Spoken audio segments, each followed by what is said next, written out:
네, IPO 프리보드 시간입니다. 최근 일반 병원에서도 실손보험 간소화 청구가 활성화되면서 관련 기업들 기업 공개를 준비하고 있다고 합니다. 관련 내용은 양재중 선임 기자와 함께 짚어보도록 하겠습니다. 양 기자, 사실 그동안 보험금 청구 이게 절차가 복잡해서 좀 많은 분들이 좀 청구를 하는데 어려움을 많이 겪으셨습니다, 사실상. 네, 그렇습니다. 먼저 화면을 보면서 말씀드리겠습니다. 네. 지금 보시는 화면은 가톨릭 중앙의료원 서울성모병원의 보험금 간편 창구입니다. 터치 스크린 방식의 무인 단말기인 그 키오스크를 통해서 외래 진료 또는 입퇴원 환자나 가족들이 진료비를 납부한 후 가입한 보험사에 실손보험금을 청구하는 모습입니다. 예. 기존에는 환자나 가족들이 직접 진료 청구서를 챙겨서 보험사 양식에 맞춰 기재한 후 전자메일이나 팩스 등을 통해 보내고 확인하는 과정을 거쳤는데 복잡했죠. 병원 내 설치된 키오스크를 통해서 보험금을 청구하면 1분 만에 청구가 완료됩니다. 예. 키오스크 외에도 모바일 어플리케이션을 통해서 실손보험금을 청구할 수 있습니다. 코로나가 확산되면서 비대면 진료를 비롯해 모바일 앱을 이용한 보험금 청구가 늘어나면서 관련 기업들의 외형 성장세도 커지고 있습니다. 네, 보험금 청구에 대한 수요가 좀 늘어나다 보니 관련 시장도 좀 성장하고 있다 이렇게 짚어주셨는데 어느 정도로 성장을 하고 있습니까? 네, 모바일을 기반으로 한 레븐헬스케어의 경우 누적 사용자가 지난해 5월 190만 명에서 지난달 313만 명까지 크게 늘었습니다. 예. 월 평균 청구 건수도 지난해 초반 7, 8천 건 정도였는데 올 들어 월 평균 청구 건수가 9만에서 10만 건을 기록하고 있습니다. 키오스크를 기반으로 하는 지엔넷의 경우 월 평균 10만 건 이상을 기록하고 있는 것으로 알려져 있습니다. 여기에 KT와 SDS도 포시게이트와 NS 스마트가 운영하는 키오스크를 통해 보험금 청구 서비스를 제공하고 있습니다. 예.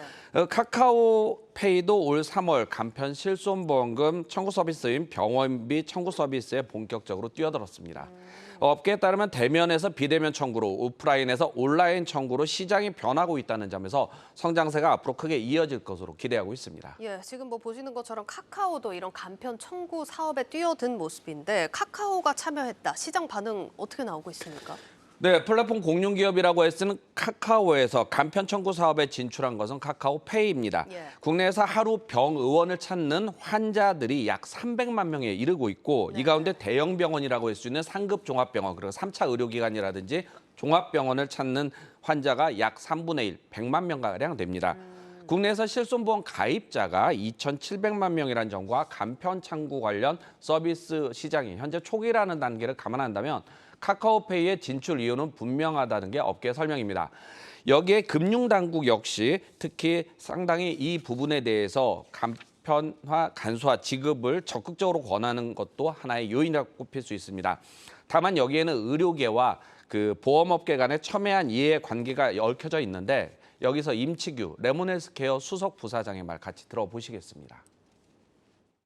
현 정부의 새로운 디지털 역량 강화 이런 부분에도 실손보험 자동 청구안이 포함이 되어 있습니다. 또 정부가 마이 헬스웨이라는 걸 추진하는 것처럼 표준 API를 이미 다 만들어 놨고요.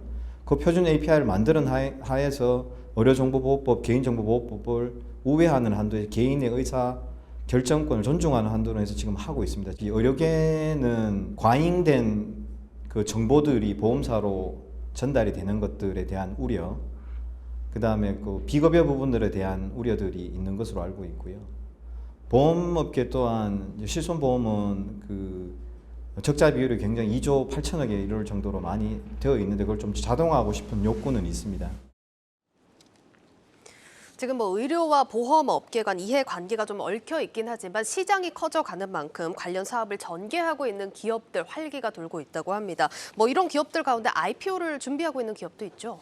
네, 실제적으로 잘 투자자분들에게 좀 쉽게 설명드리면 월 평균 청구 건수가 약 10만 건이라고 가정을 했을 때 예. 실제 이거는 보험사에서 수수료를 청구 한 건당 약 500원에서 1,000원을 받게 됩니다. 그러니까 1,000원으로 가정했을 경우는 월 평균 청구 건수가 10만 건이다. 그러면 예. 10억 원인 것입니다. 그런데 이 시장이 워낙 확대되고 있고 앞서 말씀드린 대로 지금 환자들이 하루에 100만 명씩 이렇게 대형 병원에 이렇게 입원이나 퇴원 또 외래 진료를 하고 있고 예. 이와 관련해서 특히 뭐 따져본다면 실손보험 그 가입자가 2,700만인데 아직 초기 시장이라는 점에서 뭐 내년에는 3배, 4배 예, 실제 늘어날 것으로 예상이 되고 있습니다. 이와 관련해서 뭐 기업들도 많이 좀 뛰어들고 있는데요. 예.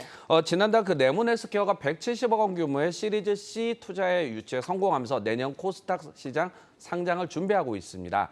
레몬헬스케어는 2년 전에 이렇게 상장을 추진하다가 다시 이렇게 좀 보류를 했었는데 이번에 한번 다시 재청구를 준비하고 있습니다. 예. 여기서 그 임치규 레몬헬스케어 수석 부사장 얘기 들어보시겠습니다.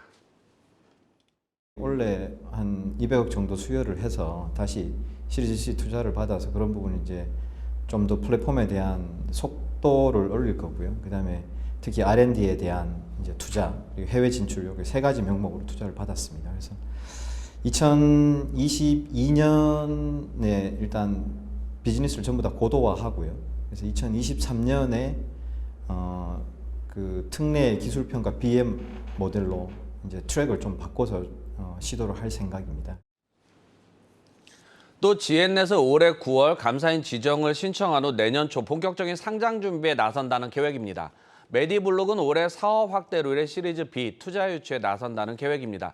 전체적으로 시장이 커지면서 특히 비대면 진료가 활성화되면서 이 시장 또한 상당히 업계에서 주목하고 있습니다. 예, 잘 들었습니다. 양재준 선임 기자였습니다.